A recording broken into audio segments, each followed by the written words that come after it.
اعوذ باللہ من الشیطان الرجیم بسم اللہ الرحمن الرحیم شہر رمضان الذی انزل فیہ القرآن ھدی للناس وبینات من الہدی والفرقان صدق اللہ العلی العظیم اللہم صلی علی محمد وآل محمد وعجل فرجہم۔ ناظرین کرام، آپ دیکھ رہے ہیں سچ ٹی وی کا پروگرام نور قرآن، میں ہوں سید اسد عباس۔ ناظرین کرام، جس طرح سے میں نے قرآن کریم کی آیت تلاوت کی جس میں کہا گیا ہے کہ ماہ رمضان وہ مہینہ ہے جس میں ہم نے قرآن کریم کو نازل کیا، وہ قرآن جو کہ ہدایت ہے، وہ قرآن جو کہ نور ہے، وہ قرآن جو کہ برہان ہے، وہ قرآن جو کہ فرقان ہے، وہ قرآن جو کہ موعظہ ہے۔ یہ جو میں صفات قرآن کریم کی آپ کے سامنے بیان کر رہا ہوں، اس کے حوالے سے قرآن کریم کے اندر آیات موجود ہیں جو ان صفات کو بیان کرتی ہیں۔ مثلا سورہ بقرہ میں کہا گیا ذالک الکتاب لا ریب فیہ ھدی للمتقین، یعنی یہ ہدایت ہے متقین کے لیے۔ اسی طرح سے سورہ انعام میں کہا گیا فقد جاءکم بینہ من ربکم وھدی ورحمہ، یعنی تین صفات جو ہیں قرآن کریم کی بیان کی گئی ہیں۔ اسی طرح سورہ اسراء کے اندر کہا گیا وَنُنَزِّلُ مِنَ الْقُرْآنِ مَا هُوَ شِفَاءٌ وَرَحْمَةٌ لِلْمُؤْمِنِينَ، جو کچھ قرآن کریم میں نازل کیا گیا ہے اس میں شفا ہے اور رحمت ہے مومنین کے لیے۔ قرآن کریم کی سورہ انعام میں کہا گیا وَهَذَا الْكِتَابَ أَنزَلْنَا مُبَارَكًا فَاتَّبِعُوهُ، یعنی یہ کتاب جو ہے اس کو ہم نے مبارک نازل کیا، اس کی اتباع کرو۔ وَآمِنُوا بِاللَّهِ وَرَسُولِهِ وَالنُّورِ الَّذِي أَنزَلْنَا، وہ نور جو کہ ہم نے نازل کیا اس پر ایمان لاؤ۔ سورہ نساء کی آیت نمبر 174 کہتی ہے یا ایھا الناس قد جاءکم برہان من ربکم، اے انسانوں تمہاری جانب اللہ کی طرف سے برہان آیا۔ ناظرین کرام، اس میں آپ اگر غور کریں، یعنی قرآن کریم کے بارے میں تین طرح کی باتیں جو ہیں وہ سامنے آ رہی ہیں۔ ایک تو اس کی صفات ہیں کہ وہ شفا ہے، وہ رحمت ہے، وہ ہدایت ہے، اور کہیں کہا گیا کہ متقین کے لیے ہدایت ہے، کہیں کہا گیا مومنین کے لیے ہدایت ہے۔ لیکن اس میں جو سورہ انعام کی آیت ہے وہ ہم دیکھتے ہیں کہ ھذا کتاب انزلناہ مبارکا، ہم نے اس کو مبارک نازل کیا، یعنی یہ مبارک ہے انسانوں کے لیے۔ فاتبعوہ، یعنی اس کی اتباع کرو۔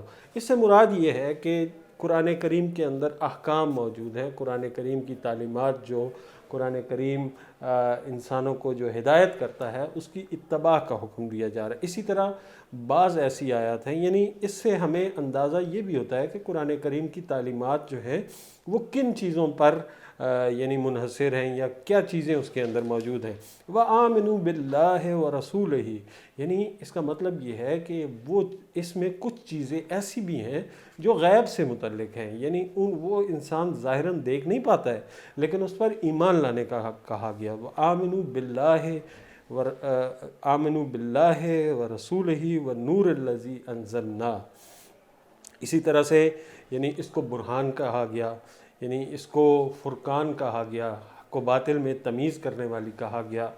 ہم جانتے ہیں، ہم نے گزشتہ پروگراموں میں اس حوالے سے بات بھی کی کہ قرآن کریم کی آیات انسانوں کے لیے، اس پر ایمان لانے والوں کے لیے، مسلمانوں کے لیے آئینے کی مانند ہیں۔ یعنی جس طرح سے ایک شفاف آئینے کے اندر آپ اپنی خامیوں کو، اپنی ظاہری جسم کے اندر موجود خرابیوں کو جو ہے وہ دیکھ سکتے ہیں، بالکل اسی طرح سے قرآن کریم کی آیات کے اندر جو ہے وہ ہم اپنی خامیاں، اپنی کمیاں، اپنی کوتاہیاں، بالخصوص جو کہ ہماری باطنی کمیاں اور باطنی خامیاں ہیں، ان کو دیکھ سکتے ہیں۔ امیر المومنین علیہ السلام کا ایک فرمان جو کہ قرآن کریم کے حوالے سے ہم نے گزشتہ پروگراموں میں بھی ذکر کیا، تذکر کے لیے اس کو دوبارہ جو ہے وہ میں پڑھتا ہوں کہ امیر المومنین علیہ السلام فرماتے ہیں کہ فیہ ربیع القلب، قرآن کریم کے اندر قلوب کی بہار ہے، وَيَنَابِيعُ الْعِلْمِ، اور اس کے اندر علم کے خزانے ہیں، وَمَا لِلْقَلْبِ جِلَاءٌ غَيْرُهُ، اس کے سوا کوئی ایسی جلا نہیں ہے۔ ناظرین کرام، یہ بہت امپورٹنٹ بات ہے اگر اس کو ہم غور کریں کہ قرآن کو دلوں کی بہار قرار دیا گیا اور اس سے قلوب کو جلا ملتی ہے، قلوب کو جلا ملتی ہے، دلوں کی بہار ہے۔ یہ فقط الفاظ نہیں ہیں، ان کو غور سے انسان اگر ان پہ توجہ کرے، بہار ایک ایک یعنی ایک مظاہر قدرت میں سے ایک چیز ہے جس کی طرف امیر المومنین اشارہ کر رہے ہیں کہ بہار ہم سب نے دیکھی ہے. ہم جانتے ہیں کہ بہار کے اندر کیا صورتحال ہوتی ہے، کس طرح سے یعنی پودے نئی کونپلیں پھوٹتی ہیں، کس طرح سے زندگی ایک دفعہ دوبارہ سردی کا موسم ہو خواہ گرمی کا موسم ہو، اس صورت کے بعد یعنی بہار ایک زندگی کی علامت ہوتی ہے. ایک طرح سے دوبارہ سے انسان کو محسوس ہوتا ہے، یعنی فضا کے اندر اتنی مسرت ہوتی ہے، فضا کے اندر اتنی خوبصورتی ہوتی ہے، اور ہوا جو ہے وہ انسان کو اتنی پیاری لگتی ہے بہار کی.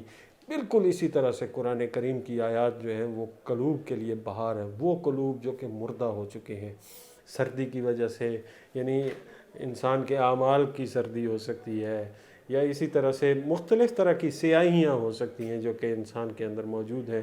ان تمام چیزوں کے لیے قرآن کریم جو ہے وہ بہار ہے. ہمارا یہ پروگرام قرآن کریم کی اسی بہار سے استفادہ کرنے کے لیے ہے، اور ہم اسی حوالے سے گفتگو کر رہے ہیں.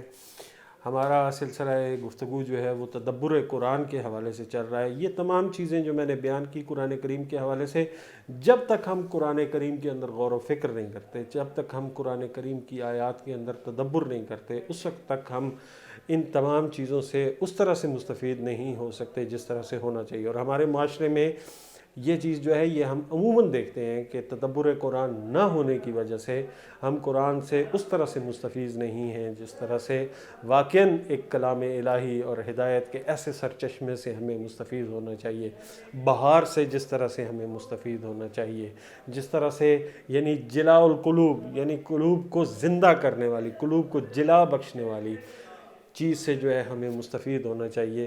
اس کی وجہ فقط اور فقط یہ ہے کہ قرآن کریم کی آیات کے اندر تدبر نہیں ہے.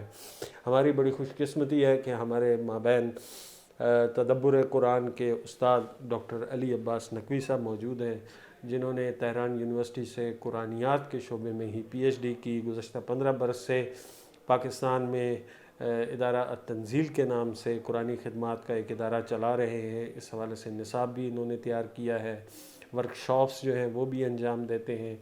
اسی طرح سے یہ ایک علمی تحقیقی ادارے البصیرہ کے صدر نشین بھی ہیں، جو کہ مختلف امور کے اندر جو ہے پاکستانی معاشرے کے اندر کام کر رہا ہے. ڈاکٹر صاحب بہت شکریہ آپ کی تشریف آوری کا.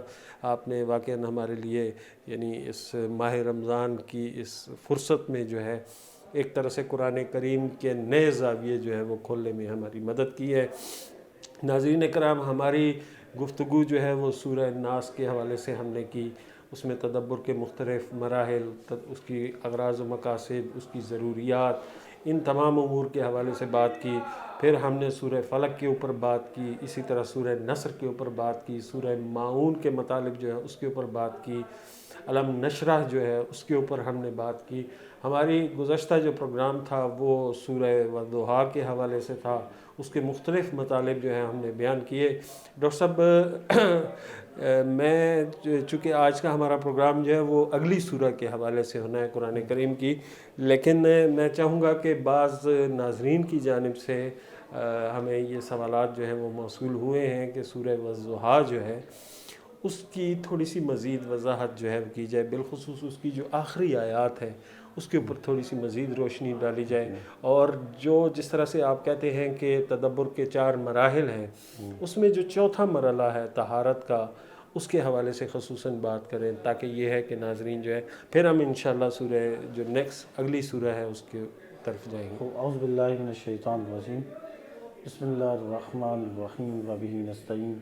اسی کے نام سے جو رحمان الرحیم اور موت و حیات کا مالک ہے. سب سے پہلے میں سچ ٹی وی اور ان کے ذمہ دار افراد کا، اور خصوصاً نور قرآن کے پروگرام جو ماہ رمضان کی اس پربرکت ساعتوں میں جو ہے ہم اس پروگرام کے لیے حاضر ہوئے ہیں، اور ہمارا موضوع بڑا دلچسپ ہے، اور آپ نے جامع گفتگو کی مقدمے میں، اور ہم کوشش کر رہے ہیں کہ صورتوں میں تدبر کر سکیں. صورتوں میں تدبر در واقع قرآن کریم میں تفکر اور تعقل کا جو مقصد ہے، اس لیے تاکہ ہم قرآن کریم کا جو غرض ہے نازل ہونے کا، قرآن کے نزول کا جو مقصد ہے، جو اس تک رسائی حاصل کر سکے.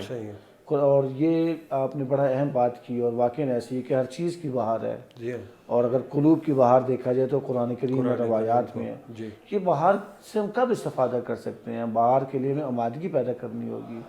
ہمیں ضروری ہے کچھ ایسی شرائط اسے مقدمات فراہم ہوں گے تو ہم اس بہار سے استفادہ کر سکتے ہیں، تاکہ پوری زندگی یہ بہار ہماری قلوب میں رہے۔ جی ہاں، اس کے لیے جو قرآن کریم میں اصول بیان کیا ہے، قانون بیان کیا ہے، طریقہ کار بتایا ہے، وہ قرآن کریم میں تدبر قرآن کریم کا ہے۔ اگر واقعی ہم تدبر قرآن سے آشنا ہو جائیں گے اور قرآن کریم کا یوں مطالعہ کریں گے کہ اس سے اصول زندگی، قانون زندگی اخذ کر سکیں، تو میں سمجھتا ہوں ہمارے دل واقعی جلا ہوں گے، ہماری زندگی بڑی بامقصد بن جائے گی۔ ہماری زندگی میں جو ہماری زندگی کا جو مقصد ہے بندگی ہے، یعنی عبادت ہے، جی ہاں، اور وہ ایسے کہ ہم چاہتے ہیں کہ اپنی زندگی کا جو سفر ہے، جو کمال کی طرف ہم بڑھ رہے ہیں، رشد و کمال ہدایت کی طرف بڑھ رہے ہیں، تو قرآن کریم کے علاوہ ہم کبھی بھی قرآن کے بغیر ہم اس بہار سے استفادہ نہیں کر سکتے، اس کمال تک سفر نہیں کر ڈاکٹر سکتے۔ صاحب بڑے افسوس کی بات ہے کہ یعنی میں بھی اس میں شامل ہوں کہ یہ بہار ہماری زندگیوں میں جو ہے وہ کسی کی زندگی میں 20 سالوں سے موجود ہے، کسی کی زندگی میں 30 سالوں سے موجود ہے، کسی کی زندگی میں 40 برسوں سے یہ بہار موجود ہے، لیکن ہم اس بہار سے ناآگاہ ہیں۔ استفادہ نہیں۔ دیکھیں، موسمی بہار ایک بار آتی ہے سال میں، جی بالکل، 4 موسم ہے یا 4 جی 5 موسم ہو تو ایک بار، یہ بہار دائمی ہے۔ قرآن ایسا نسخہ ہے جو کلام الہی ہے اور تمام انسانوں کی دسترس میں ہے، جی اسی طرح، اور اس بہار سے ہم صبح شام استفادہ کر جی سکتے ہیں۔ اسی طرح، یعنی یہ ایک بڑا اہم نقطہ ہے، اور یہ ہمارے 40 سال گزر جاتے ہیں، 35 سال گزر جاتے ہیں، ہم قرآن تو پڑھتے ہیں، ناظرہ تو کرتے ہیں، لیکن قرآن کریم اخلوتی واحد دنیا میں ایسی کتاب ہے جو بے سمجھی پڑھی جاتی ہے، جی ہاں، تو کہاں کہ ہم اس میں تفکر کریں، تدبر کریں۔ قرآن کے نزول کا مقصد ہے کہ ہم قرآن ان صورتوں کے ساتھ زندگی بسر کریں۔ ہم نے کوشش کی ماہ رمضان میں، ابتدائی سے ہم نے کیا کہ سورہ ناس کے ساتھ زندگی کی، ہم نے سورہ فلق کے ساتھ کے مہمان بنے، اسی طریقے سے ہم سورہ ضحیٰ اور آج انشاءاللہ سورہ ذلال پر گفتگو کریں گے۔ درست ہے۔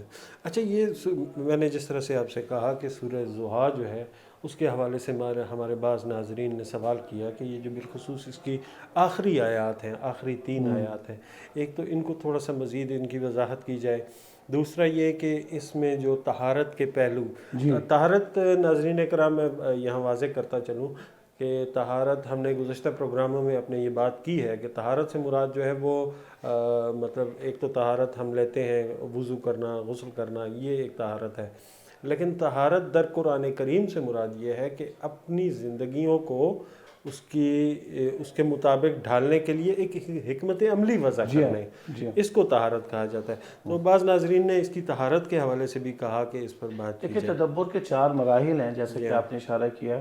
اگر ہم اس بہار سے استفادہ کرنا چاہتے ہیں تو ایک سادہ سا ہم نے روش اصول بیان کیا۔ صحیح، سورہ سے انس تو پیدا کریں گے، قرآن کریم سے انس کے بغیر ہم تدبر نہیں کر سکتے۔ درست ہے، اس سورہ کو پہلے ہم تفکر کرتے ہیں۔ ہم نے کوشش کی گزشتہ پروگرام میں، سورہ ضحیٰ کے مہمان بنے اور ہم نے لفظوں کی وضاحت کرتے ہوئے کچھ نکات بھی بیان کیے، ان نکات میں ہم نے تعقل بھی کیا تھا، یعنی کوشش کی تھی کہ اس اصول سے، اصول زندگی اس سے اخذ کریں، اور بعد ازاں آج ہم بیان کرنا چاہ رہے ہیں کہ اس سورہ کے غرض و مقصد تک کیسے رسائی حاصل کی جا سکتی ہے۔ درست ہے۔ یہاں پہ 2 یا 3 مثالوں کے ذریعے سے آخری معذرت کے ساتھ آخری ایک آیت جو ہے اس کے حوالے سے بالخصوص کہا گیا کہ یہ جو کہا گیا ہے کہ نعمات جو ہم نے آپ کے اوپر نازل کی ہیں اس کو ان کا ذکر کریں، کریں۔ یعنی اس سے کیا مطلب مراد لیا جائے کہ کیوں اس طرح سے کہا جا رہا ہے کہ یہ جو نعمات آپ کو نازل کی گئی ہیں اس کے حوالے اس سے پہ دیکھیں، ہم 2 موضوعات پہ بات کرنا چاہ رہے ہیں۔ اس سے پہلے سورہ زلزال پہ بات کریں، ایک یہ کہ اس آیت کی وضاحت کریں گے،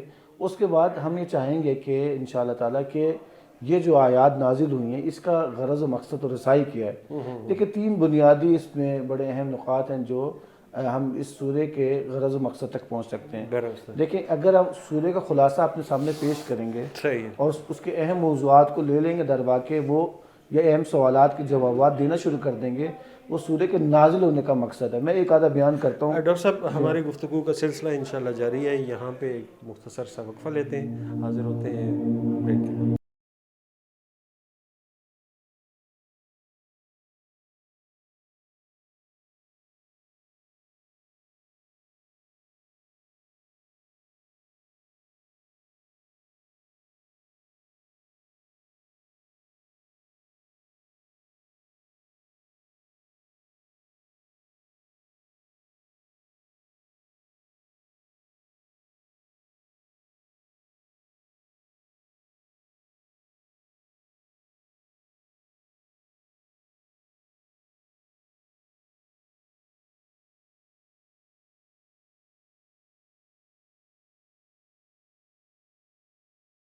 ناظرین کرام خوش آمدید. ہماری گفتگو کا سلسلہ چل رہا ہے سورہ میں تدبر کے حوالے سے. ہم گفتگو کر رہے تھے سورہ والضحیٰ کے حوالے سے، اور بالخصوص ہمارے ناظرین نے چونکہ بعض آیات کے حوالے سے مزید اس کی تفصیل جو ہے اس کا تقاضا کیا، تو میں چاہوں گا کہ ڈاکٹر صاحب ان آیات کے حوالے سے بات کیجیے. دیکھیں آخری 3 آیات بڑی بنیادی ہیں، اس کی وضاحت کرتے ہیں جو ناظرین نے ہم سے سوال کیا. اس کے بعد ہم سورہ کے غرض مقصد کو بیان کریں گے، پھر طہارت پر گفتگو کریں گے. یہ 4 مراحل ہیں تدبر قرآن کریم کے. صحیح. 3 آیات میں ان کی تلاوت کرتا ہوں. اس میں کہا جا رہا ہے کہ آخری 3 آیات میں، جس کی تلاوت کے بعد ہم اس کی وضاحت کریں گے، کہا جا رہا ہے فَأَمَّا، فا سے آیات شروع ہو رہی ہیں. فَأَمَّا الْيَتِيمَ فَلَا تَقْهَرْ، یعنی اب یتیم کو اپنے سے شدت سے دور نہ کرو. اس میں 3 بنیادی نقاط ہیں اس کی تشریح کے حوالے سے، کہ رسول اکرم ہرگز کسی یتیم کو دور نہیں کرتے تھے. یعنی پیغمبر جو رحمت ہے کائنات کے لیے، یعنی یہاں جو کہا جا رہا ہے ہمیں ایک طرح کا پیغام ہے کہ ہم نے پیغمبر کی سیرت کو اپنانا ہے. پیغمبر ہمارے لیے اسوہ ہیں کہ پیغمبر ہرگز یتیم کو اپنے آپ سے دور نہیں کرتے تھے. اور چونکہ جو اپنی یتیمی کو سمجھ لے اور رسول اکرم سے التجا کرے گا تو یقیناً پناہگاہ میں آئے گا. اگر ہم نے بھی احساس ہو جائے، درک ہو جائے ہم بھی یتیم ہیں، جیسے کہ آپ نے ایک پروگرام میں بیان کیا تھا، ہم بھی یتیم ہیں، ہمیں چاہیے پیغمبر کے در پہ جائے. پیغمبر کون ہے؟ جو جانشین ہے اللہ تعالیٰ کے. بس پہلی بات یہ، پیغمبر ہرگز جو ہے خود سے یتیموں کو دور نہیں کرتے تھے. اور خداوند عالم نے رسول اللہ صلی اللہ علیہ وآلہ وسلم کو یتیموں کی سرپرستی کے سلسلے میں اپنے جانشین کیا. یعنی واقعاً تمام انسانیت کس کے در پہ جانا چاہیے؟ رسول اللہ صلی اللہ علیہ وآلہ وسلم، جس نے یتیمی کو وجدان کیا ہے، احساس کیا ہے. اور رسول اکرم صلی اللہ علیہ وآلہ وسلم کی اقتدار کرتے ہوئے ہمیں بھی یتیموں کو دور کرنے سے، اپنے آپ سے شدت سے دور کرنے سے پرہیز کرنا چاہیے. یتیموں کا خیال رکھنا چاہیے. ہم نے سورہ ماؤن میں بھی کہا، جو یتیموں کا احترام نہیں کرتا، جو یتیموں کے بارے میں فکر نہیں کرتا، جو یتیموں کے بارے میں نہیں سوچتا، وہ دین کا انکار کرتا ہے، دین کی تکذیب کرتا ہے. ڈاکٹر صاحب یہ ہم دیکھتے ہیں ہمارے معاشرے کے اندر یہ وتیرہ جو ہے کہ جب والدین زندہ ہوتے ہیں تو ہم یتیم کا جو ہے وہ احترام مثلا بچوں کا جو ہے وہ ان کو احترام کی نظر سے دیکھتے ہیں، انہیں امپورٹنس دے رہے ہوتے ہیں. لیکن وہی بچہ جب اس کے والدین کا انتقال ہو جاتا ہے تو ہم اس کے ساتھ یعنی حقارت آمیز رویہ رکھتے ہیں. ایون حقارت آمیز رویہ تو ایک الگ چیز ہے، بلکہ ہم یعنی اس کی طرف توجہ ہی نہیں کرتے. ہماری کوشش ہوتی ہے اس کے وسائل، اس کے جو چونکہ ہمیں معلوم ہوتا ہے کہ اس کا سرپرست جو ہے وہ تو اب رہا نہیں، کمزور ہو گیا ہے، تو ہم لوگ جو ہے اس کی اتنی اہمیت نہیں دیتے. پھر ہمیں اندازہ نہیں ہوتا ہے کہ ہمارے ارد گرد یتیما رہ رہے ہیں، ان کا گزر اوقات کس طرح سے ہو رہا ہوگا، ان کی زندگی کیسے گزر رہی ہوگی. رسالت مآب کی اس حوالے سے بڑی سخت حدیث میں نے کل مطالعہ کی، جس میں ذات مآب فرماتے ہیں کہ جب یتیم روتا ہے تو عرش رحمان ہل جاتا ہے. یعنی وہ شخص جو یتیم کا ہمسایہ ہے اور جس کے ہمسائے میں ایک یتیم رو رہا ہے، جی مجھے یعنی یہ سوال پیدا ہوا کہ اس شخص کی کیا حالت ہوگی کہ یعنی جس پہ عرش رحمان ہلتا ہے، بالکل، اور اس کے پاس وسائل موجود ہیں کہ یہ اس کی مدد کر سکے، اس کی دیکھ بھال کفالت کر سکے. یتیموں کے حوالے سے ہمارا رویہ بڑا سخت ہے، اور قرآن کریم میں بھی روایات کے اندر بھی جو ہے اس حوالے سے بہت زیادہ تاکید کی گئی. سورہ ماؤن میں عرض کر رہا تھا کہ جو دین کے انکار کرنے والوں کی، جو بے دین افراد، ان کی ایک صفت بیان کی ہے، ایک خصوصیت بیان کی کہ وہ یتیم کا احترام نہیں کرتے. اور اس آیت میں بھی کہا رہا ہے پیغمبر کے بارے میں فَأَمَّا الْيَتِيمَ فَلَا تَقْهَرْ. اور واقعاً پیغمبر نے چونکہ یتیمی کا وجدان کیا تھا، محسوس کیا تھا. میں عرض یہ کرنا چاہ رہا ہوں، پیغمبر کے ماننے والے ہیں، پیغمبر کو اپنا نبی مانتے ہیں، پیغمبر کو یہ سمجھتے ہیں کہ پیغمبر نے ہماری شفاعت کرنی ہے اور اس کے بعد کوئی پیغمبر نہیں آیا، تو ایسے میں ہمیں پیغمبر کی سیرت کی اتباع کرنی ہوگی، ان کی پیروی کرنی ہوگی، اور ان کو پیروی کرتے ہوئے ہم اس کے جو ہے نقش قدم کرتے ہیں، یتیم کا احترام کرنا ہوگا. اگلی آیت بڑی اہم ہے، وقت چونکہ کم ہے، وَأَمَّا السَّائِلَ فَلَا تَقْهَرْ. کیونکہ ناظرین نے کہا تھا کہ اس آیات کی آخری 3 آیات کی وضاحت کریں، تو اس میں کہا جا رہا ہے رسول اکرم ہرگز کسی سائل کو محروم واپس نہیں کرتے تھے. اور جسے اپنے سائل ہونے کا ہمیں احساس اگر ہو جائے، واقعی ہم بھی سائل ہیں، یقیناً شک ہی نہیں ہے، ہم بھی یتیم ہیں، ہم بھی سائل ہیں. اگر پیغمبر کا دروازہ کھٹکائیں گے، پیغمبر سے التجا کریں گے، تو یقیناً ہمیں بھی جواب ملے گا. اور اسی طریقے سے اگر ہمیں بھی رسول اللہ کی اقتدا کرتے ہوئے صلی اللہ علیہ وآلہ وسلم کی اقتدا کرتے ہوئے، پیروی کرتے ہوئے، جو کسی بھی سائل کو جواب نہیں دینے سے دریغ نہیں کرنا چاہیے، بلکہ ہمیں اس میں چاہیے اس کی جو ہے اس کی حاجت کو پورا کریں۔ جی ڈاکٹر صاحب، یہاں پہ ایک معاشرتی مسئلہ ہمارے سامنے پیش آتا ہے کہ سائل کو یعنی ٹھکرانا یا اس کو دھتکارنا جو ہے اس سے منع کیا گیا ہے، لیکن ہمارے معاشرے میں ہم دیکھتے ہیں کہ یہ جو یعنی بھکاری ازم اور ہر چوک کے اوپر، ہر سڑک کے اوپر جو ہے وہ سائل کھڑا ہوا ہے اور سوال کر رہا ہے، اور باقاعدہ گیس کی صورت میں جو ہے یہ یعنی پروفیشن بن گیا ہے اس کو۔ تو کیا مطلب ایسا سائل جو ہے اس کو بھی اس بارے میں آپ کیا کہیں گے؟ ہمیں اگر فرض کریں ہمیں یقین ہے جو ہمارے چوراہوں پہ موجود افراد ہیں تو ہمیں اس کی مدد کرنی چاہیے، لیکن ہمارے ثابت ہو گیا، ہمیں ثابت تو نہیں بعض پہ، لیکن اکثر ایسا ہے، لیکن میں چاہتا ہوں کہ فرض کرنی اگر آپ واقعی لگ رہے ہیں اور وہ اس کو ضرورت مند ہے تو اس کی مدد کرنی چاہیے۔ اور پاکستانی معاشرے میں دیکھتے ہیں ماہ رمضان میں بہت زیادہ ایک اچھی روش ہے کہ ایسے مساکین کے لیے، ایسے سائل حضرات کے لیے، ایسے یتیموں کے لیے ہمارے لیے پروگرام ایسے ترتیب دیتے ہیں، ان کی افطاری سحری کا اہتمام کیا جاتا ہے، اور یہ ساری قرآن کریم کی آیات پہ عمل کرتے ہیں۔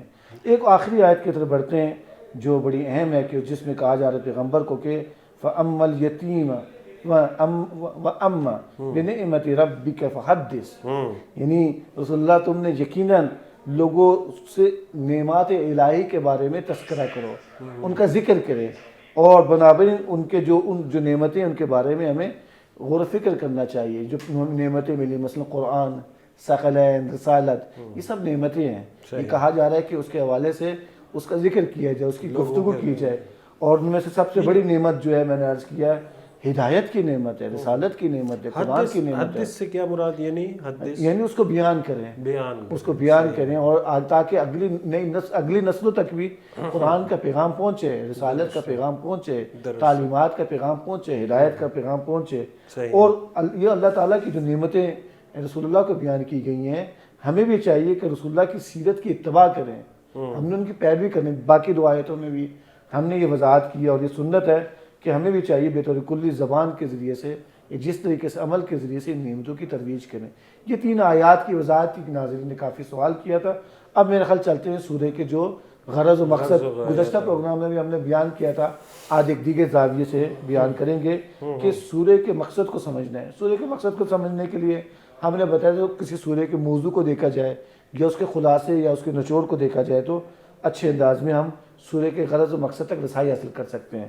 اس میں سے پہلا ایک ہے پناہ پانے کے بارے میں، ہدایت حاصل کرنا اور بے نیازی، جو دنیا و آخرت میں اللہ تعالیٰ کی قربت کی خصوصیات میں سے ہے۔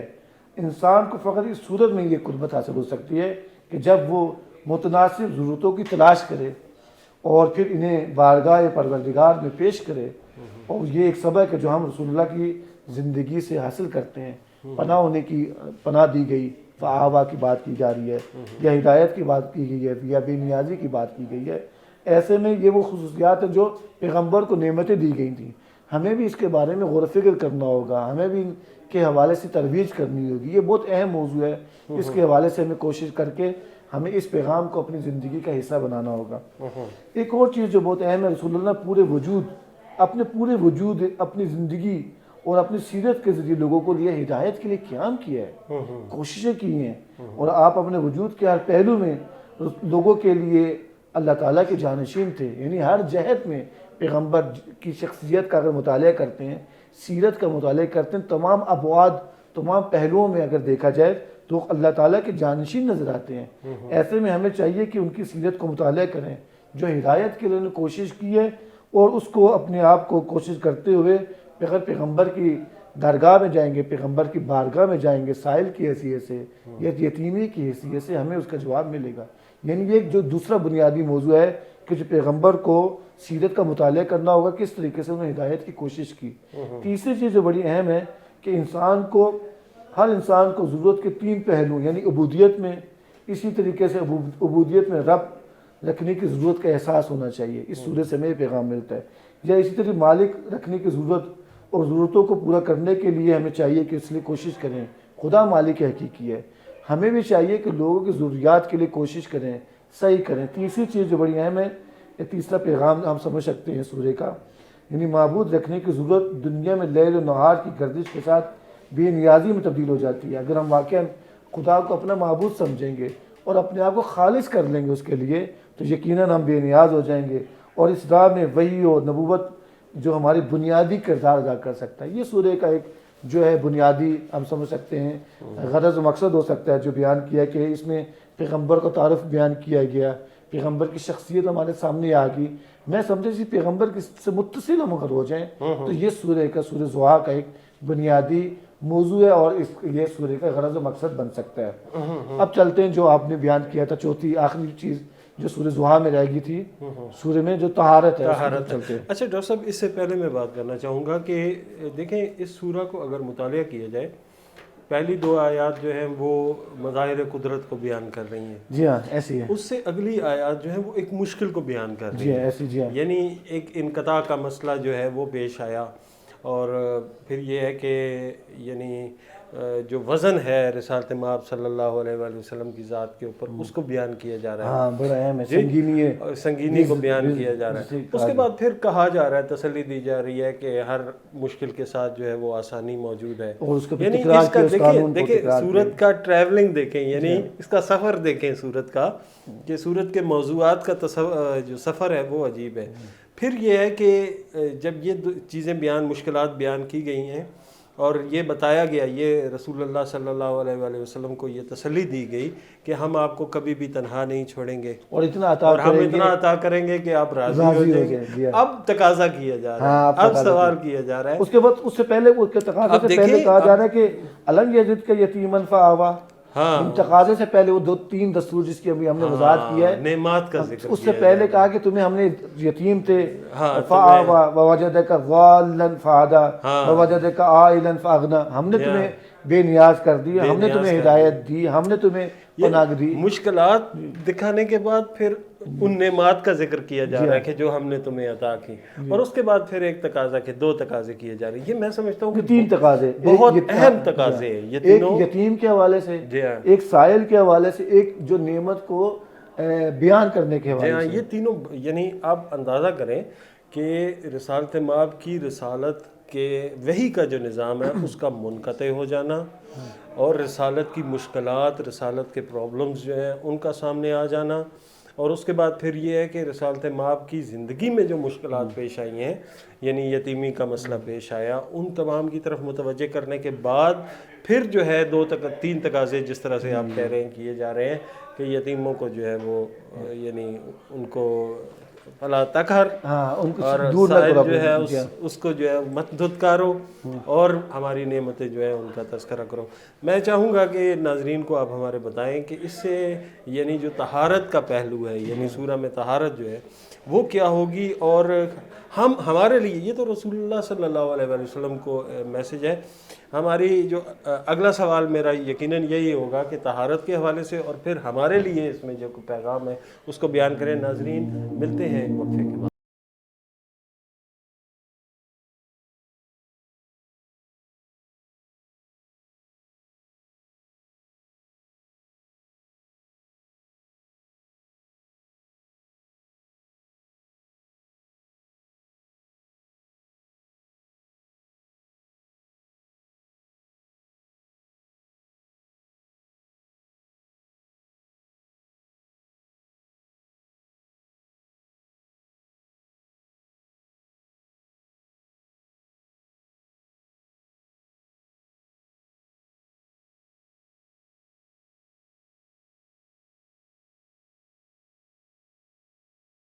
ناظرین کرام خوش آمدید۔ ہماری گفتگو کا سلسلہ سورہ والضحیٰ کی آخری آیات کے حوالے سے چل رہا ہے۔ ہم نے سورہ کے معنی جو ہے اس کو دیکھا، اس کے علاوہ سورہ کے جو اس میں تدبر کے مختلف مراحل ہیں اس کو بیان کیا، پھر سورہ کی غرض و غایت کے حوالے سے ہم نے بات کی۔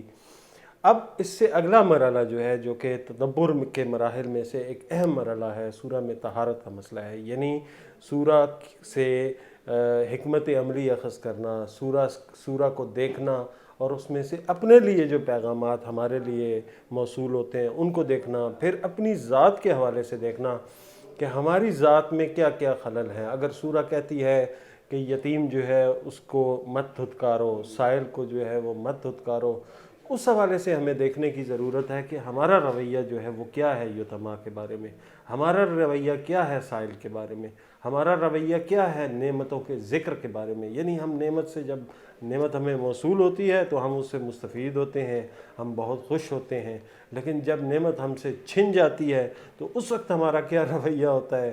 اچھا، اسی طرح سے جب ہمارے اوپر سختیاں یا مشکلات آتی ہیں تو اس وقت ہمارا کیا رویہ ہوتا ہے۔ ہم خدا سے شکوے اور گلے کرنا شروع کرتے ہیں، اور جب وہ مشکلات جو ہیں وہ ہم سے ٹل جاتی ہیں تو ہم آیا خدا کا شکر ادا کرتے ہیں یا نہیں کرتے۔ ان تمام حوالوں سے ہمیں دیکھنے کی ضرورت ہے، اور یہی چیز جو ہے یہ سورہ میں طہارت ہے۔ ڈاکٹر صاحب میں چاہوں گا کہ سورہ میں طہارت جو ہے اس کے مراحل کو آپ کرنے طہارت کے مراحل طہارت کا نقطہ بیان کرنے سے پہلے جو تدبر کا آخری اور بنیادی مرحلہ ہے، جی ہاں، یعنی اگر آپ تفکر کر لیں، جی، اگر آپ سورہ میں تعقل کر لیں، اصول زندگی نکال لیں، آپ سورہ کے غرض و غایت جو سورہ ضحاک ہے کہ پیغمبر کی سیرت سے ہمیں متصل کرتا ہے، ہمیں جوڑتا ہے پیغمبر سے، ہم اس کو بھی سمجھ لیں۔ جب تک آپ زندگی میں طہارت نہ لے کر آئیں تو ان 3 مراحل کا فائدہ ہی نہیں ہے۔ درست، یعنی تفکر کر لیا، سورہ کے اصول زندگی نکال لی ہے، سورہ کا جو مقصد ہے نازل ہونے کا وہ سمجھ لیا۔ اب ان سب چیزوں کو اپنی زندگی میں نافذ کرنے کو سورت میں طہارت کہتے ہیں۔ اچھا ڈاکٹر صاحب، میرا خیال ہے کہ اس کا تعلق ایمان سے بھی ہے، چونکہ دیکھیں تفکر کا مرحلہ جو جسے کہتے ہیں کہ سورہ کے معنی کو جاننا، جی ہاں، سورہ کے الفاظ کے مابین رب آپس میں پیدا ربط کرنا، کرنا، جی، جی ہاں، اس سے غرض و غایت کو تلاش کرنا، یہ کوئی بھی شخص کر سکتا جی ہے، ہاں، کوئی لا مذہب بھی یہ کر سکتا ہے۔ یعنی اگر کوئی تھوڑی کرسچن ہے کوشش تو کرے، مطالعہ کرے، یعنی عربی کو سیکھ لے، اس میں سے اصول زندگی لینا اور ان کو اپنی زندگیوں کے اوپر لاگو کرنا، یہ طہارت کا تقاضا ہے، یہ ایمان کا تقاضا ہے۔ کیونکہ ایمان کسے کہتے ہیں، ہم نے بتایا تھا پیغمبر کے پاس کچھ لوگ آئے کہ ہم ایمان لے آئے، جی جی جی، پیغمبر نے فرمایا آپ ایمان نہیں لے کر آئے، آپ کے دلوں میں ایمان نہیں آیا، ابھی آپ اسلام لے کر آئے، کیونکہ ایمان کا تعلق انسان کے قلب سے ہے، صحیح، اور قلب کا تعلق انسان کے تمام اعضاء اور رفتار و کردار سے ہوتا ہے۔ ایمان ہی ہے جو آپ کو ارادے کی طرف لے کے جاتا ہے، کہ یعنی آپ ارادہ کرتے ہیں۔ اچھا ڈاکٹر صاحب، اس میں ایک بڑی مشکل پیش آتی ہے کہ لوگ ارادہ بھی کرتے ہیں، ایمان بھی رکھتے ہیں، لیکن کر نہیں پاتے۔ یعنی طہارت جس طرح سے آپ بیان کرتے ہیں کہ سورہ میں طہارت ہونی چاہیے، وہ اس طرح سے طہارت کر نہیں پاتے اور غلطی کر بیٹھتے ہیں، غلطی کرنے کے بعد جو ہے وہ مایوس ہو جاتے ہیں۔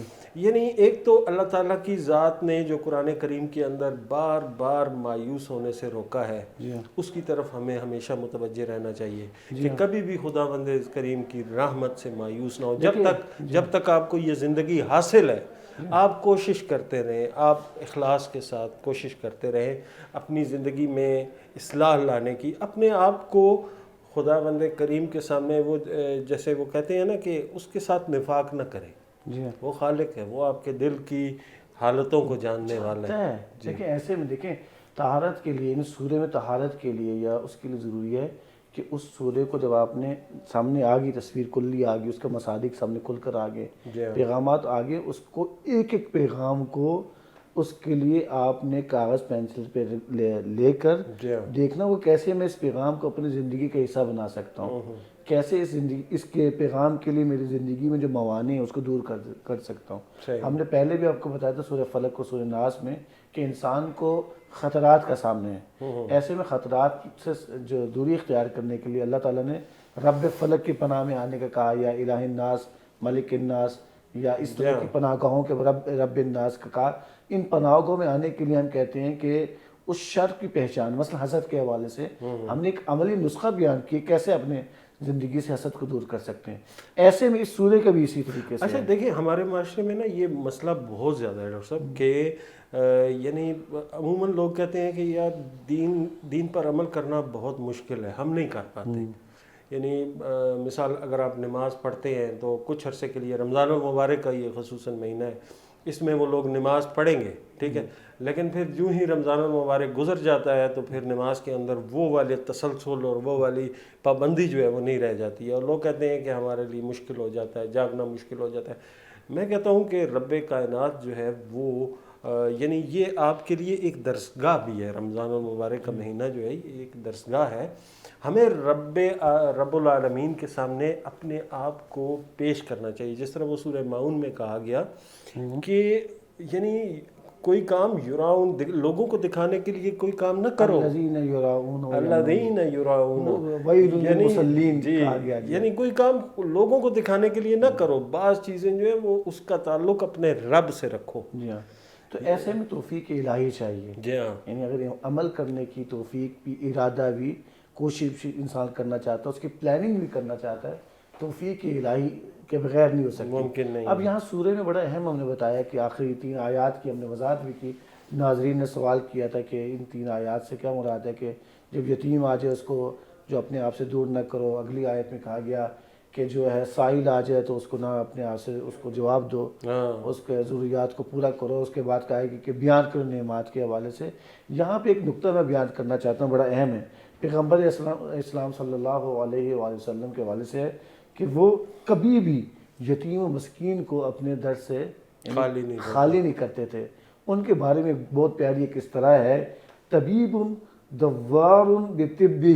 کیا مطلب؟ وہ ایسے طبیب تھے کہ وہ جو لوگوں کے گھروں میں جا کے دستخط دیتے تھے. تمہیں کسی چیز کی ضرورت تو نہیں، تم کوئی پریشانی میں تو نہیں، تم کسی مشکل میں گرفتار تو نہیں. یعنی یہ کیونکہ انہوں نے یتیمی کو محسوس اور وجدان کیا ہوا تھا. آپ اس میں یہ دیکھیں کہ وہ یعنی محمد والے محمد کا جو یتما اور سائلین کے ساتھ جو رویہ ہے وہ یعنی ایک باقاعدہ سورہ بھی نازل ہوا. ایک واقعہ جو ہے وہ ملتا ہے کہ حضرت فاطمہ الزہرا اور یہ حسنین کریمین جو تھے یہ روزے کی حالت میں تھے. ایک روز جو ہے وہ سائل آیا اور اس نے سوال کیا. ان کے پاس یعنی اتنا تو نہیں ہوتا تھا جو افطار کے لیے تیار تھا. انہوں نے سورہ دہر جو ہے دوسرے دن بھی یہی ہوا اور تیسرے دن بھی یہی ہوا. تو پھر خداوند کریم نے کیسا عظیم گھرانہ ہے جی کہ جس کے بارے میں خداوند کریم نے پھر وہ آیت نازل کی کہ یہ جو ہے وہ یتیموں اور مسکینوں کو کھانا کھلاتے ہیں خدا کی محبت میں.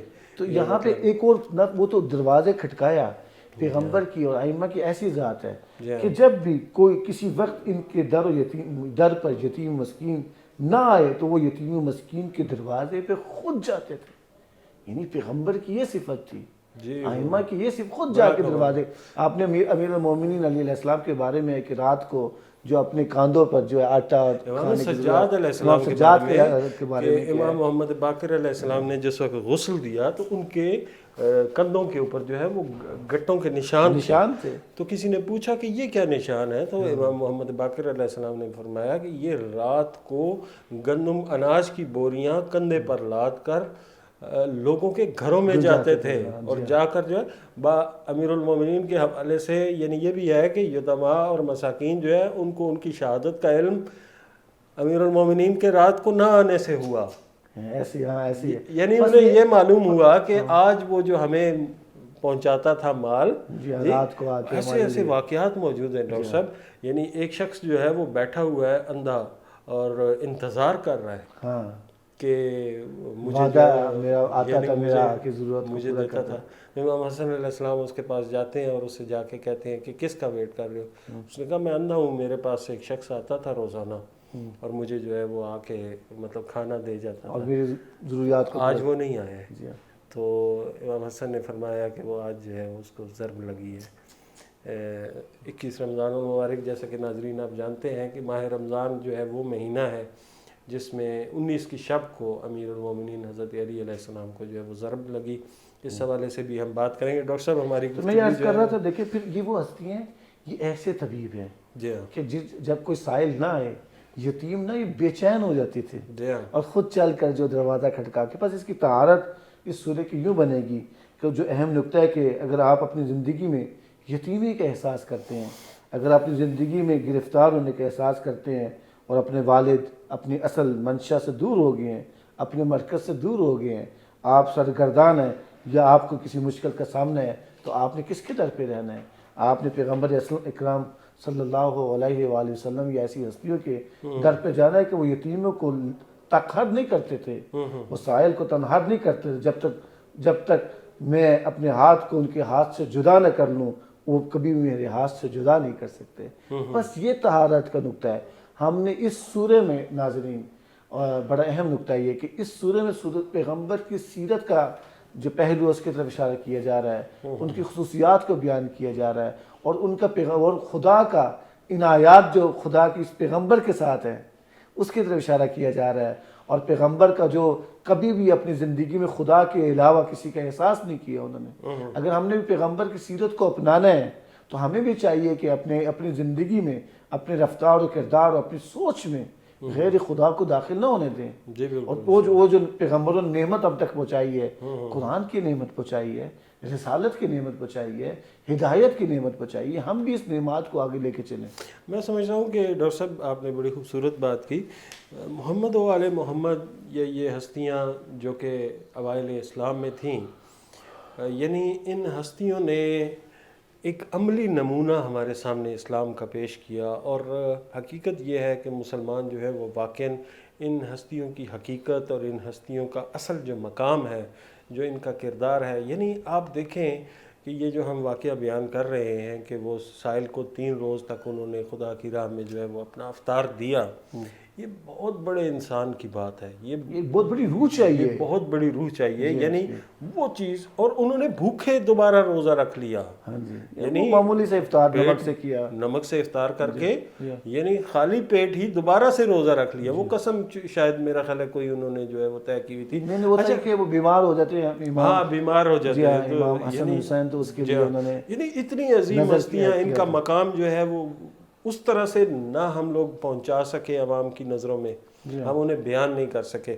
اچھا, اس میں جو آپ نے یہ پہلو بیان کیا کہ رسالت مآب صلی اللہ علیہ وآلہ وسلم جو ہے, ایک روایت بھی ہے کہ رسالت مآب صلی اللہ علیہ وسلم نے فرمایا کہ یا علی تم اور میں اس امت کے باپ ہیں. جی ہاں, باپ ہے تو باپ کا مطلب کیا ہوتا ہے؟ یعنی بڑی خوبصورت بات ہے, یعنی اس کے اندر یعنی باپ وہ ہوتا ہے جو اپنے یتیم اور مسکینوں کے لیے جو ہے کبھی بھی وہ ایسا نہیں ہے کہ ان کے حوالے سے فکر مند نہ ہو. ہم نے کبھی ان کو اپنے باپ اپنی زندگی میں تصور ہی نہیں کیا, تسلیم ہی نہیں کیا. اگر ہم تسلیم کرتے تو ہم آج امت کی یہ مشکلات, ہماری یہ حالت نہ ہوگی. تو ہمیں ان صورتوں میں تدبر کرنا ہوگا. ان صورتوں کے لیے ضروری ہے کہ وہ جو باہر, جو آپ نے پروگرام کے شروع میں بتایا نا بہار کی بات کی, قرآن واقعی ہمارے لیے بہار ہے. یہ ایسی بہار ہے جو ہمیشہ بہار ہے.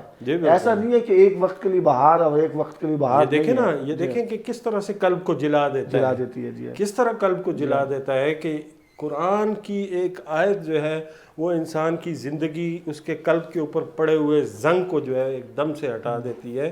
اچھا, یہ جو آپ بات کر رہے تھے نا ہم کہ حضرت امیر المومنین اور رسالت مآب کے بارے میں کہا گیا کہ وہ باپ ہیں, یعنی اگر ہم اس چیز کو واقعاً تسلیم کرتے, اور جس طرح سے ہم اپنے والدین کے بارے میں ہماری یعنی وہ ہوتی ہے, تو یقیناً یعنی حضرت محمد مصطفیٰ صلی اللہ علیہ وآلہ وسلم جو ہے ایک سرپرست کی حیثیت سے ہمارے ساتھ ہمیشہ ہماری رہنمائی, ہمیشہ ہماری مدد, ہمیشہ ہماری کمک جو ہے وہ کرتے رہتے.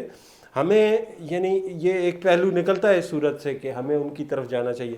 ایک اس کا ظاہری پہلو بھی ہے کہ جس طرح یہ کہا جاتا ہے کہ مطلب اس کی سورہ کے اندر جو تعلیمات موجود ہیں جی اس کو بھی ہمیں اپنی زندگیوں کے اندر عملی طور پر نافذ کرنا چاہیے. کہ جب کہا جا رہا ہے کہ یتیموں کے ساتھ جو ہے وہ برا سلوک نہ کرو, تو ہمیں دیکھنا چاہیے یہ واقعات جو کہ محمد و آل محمد یا اہل بیت علیہم السلام سے ہمیں مروی ہوئے ہیں, یہ ہماری پیروی کے لیے ہیں, ہمیں ان پر عمل کرنا ہے. اور ہمیں کے مطابق دیکھیں, اگر پیغمبر, انبیاء اور پیغمبر کی ایسی شخصیات تھیں کہ انبیاء کو شہید کر دیا گیا, آئمہ کو اللہ چاہتا تو اس کے بعد کسی کو اجازت نہ دیتا کہ کوئی پیغمبر کی توہین نہ کرے.